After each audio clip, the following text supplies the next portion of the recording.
Good morning and welcome back to my channel মিলির cook house blog. তোমরা দেখতে পাচ্ছ এই 4টে ডিম কিন্তু আমি সেদ্ধ করে নিয়েছি আর কড়াতে তেল দিয়ে 1 চামচ তেল দিয়ে মৌরি ভেজে নিচ্ছি। 1 চামচ মৌরি কিন্তু ভেজে নিচ্ছি। আর আমার রেসিপি হচ্ছে ডিমের ভর্তা। খুব সুন্দর লাগে খেতে, দারুণ লাগে ডিমের ভর্তা। এই দেখো, এবার কুচনো পেঁয়াজ, একটা কাঁচা লঙ্কা আর কিন্তু রসুন দিয়ে দিয়েছি। কাঁচা লঙ্কা আমি টুকরো করে কেটে নিয়েছি, কেটে আর 4-5টা রসুনের কোয়া দিয়ে ভেজে নিচ্ছি। আর এভাবে ডিমের ভর্তা খেলে কিন্তু দারুণ লাগে খেতে, গরম ভাতের জাস্ট অসাধারণ লাগে। আর দিয়ে দিচ্ছি লবণ, মানে কিছুটা লবণ দিয়েছি, পরে দরকার পড়লে আবার দেব। তোমরা কিন্তু স্কিপ না করে পুরো ভিডিওটা দেখো, আর ভিডিওটা একদমই ছোট হতে চলেছে। আর দিয়েছি কিন্তু 2টো শুকনো লঙ্কা। আর লঙ্কা কিন্তু একদম ভাজতে ভাজতে পুড়ে ফেলবো না, এই জন্যই আমি পরে দিয়েছি। কারণ বেশি লঙ্কা মানে শুকনো লঙ্কা ভাজলে কিন্তু পেটে ব্যথা হয়, এই জন্য পরে দিয়েছি। অল্প মরমরে হলেই কিন্তু হয়ে যাবে, এই জন্য আমি পরেই দিয়েছি শুকনো লঙ্কা। আর দেখতেই পাচ্ছ খুব বেশি তেল দেইনি, একদম লাইট করে মানে লাইট ব্রাউন করে ভেজে নেব। আর এদিকে ডিমটা খোসা ছাড়িয়ে নিচ্ছি। খুব ভালো করে কিন্তু খোসা ছাড়িয়ে নিতে হবে। তো মেয়ে বললো যে আজকে কি রান্না হবে ডিনারে বলেছিল, তো বললাম যে ডিম, বলো না ডিমের অন্য কিছু একটা আইটেম করো। তো মাথায় চলে এলো ঠিক আছে তাহলে ডিমের ভর্তা করছি। তো এই দেখো খুব ভালো করে খোসা ছাড়িয়ে নিচ্ছি। 3টে ডিমের ভর্তা করেছি আর একটা ডিম সুশান্তকে রান্না করে দিয়েছি, একটু গ্রেভি করে দিয়েছি। আর এখানে আমাদের 3 জনের মা আর 2 মেয়ের জন্য ডিমের ভর্তা করেছি, তো দাদাকেও একটু দিয়েছি। এই দেখো ঠিক এরকম করে ভেজে নিতে হবে। এবার একটা থালায় নামিয়ে নিচ্ছি, এখানে ভর্তাটা মাখাবো।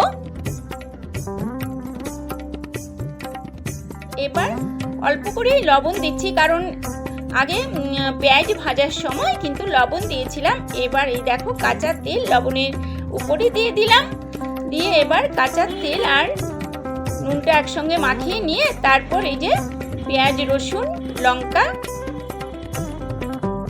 নুন আর তেলের সাথে মাখিয়ে নিচ্ছি। একটু হাত দিয়ে চটকে মাখিয়ে নিলে কিন্তু খেতে দুর্দান্ত হয়। এবার ডিমটা ম্যাশ করে নেব, আমি হাত দিয়েই করে নিচ্ছি।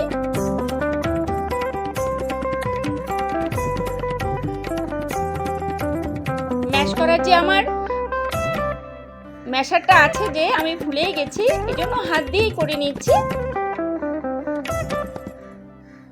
ভালো করে ম্যাশ করে নিয়ে ভর্তাটা মাখিয়ে নিলেই কিন্তু একদম রেডি। আর জাস্ট গরম গরম ভাতে অসাধারণ লাগে এই ডিমের ভর্তা বা ডিম মাখা।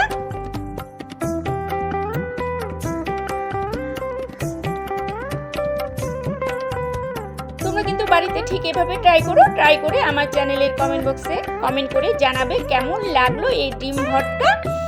আর ভালো লাগলে একটা লাইক করে দিও, শেয়ার করে দিও, আর সাবস্ক্রাইব করতে কিন্তু একদম ভুলো না। আর বেল বাটনটি ক্লিক করে রাখবে, তাহলে আমি যখনই কোনো নতুন ভিডিও আপলোড করব সবার প্রথম তোমাদের কাছে পৌঁছে যাবে। এই দেখো মাখিয়ে নিচ্ছি। ডিমের ভর্তা কত সুন্দর করে হয়ে যাচ্ছে, আর খেতে কিন্তু দারুণ হয়েছিল, একদম এক্সিলেন্ট হয়েছিল। তো তোমরা কিন্তু কেউ মিস করো না এই ডিম ভর্তা রেসিপিটি দেখতে।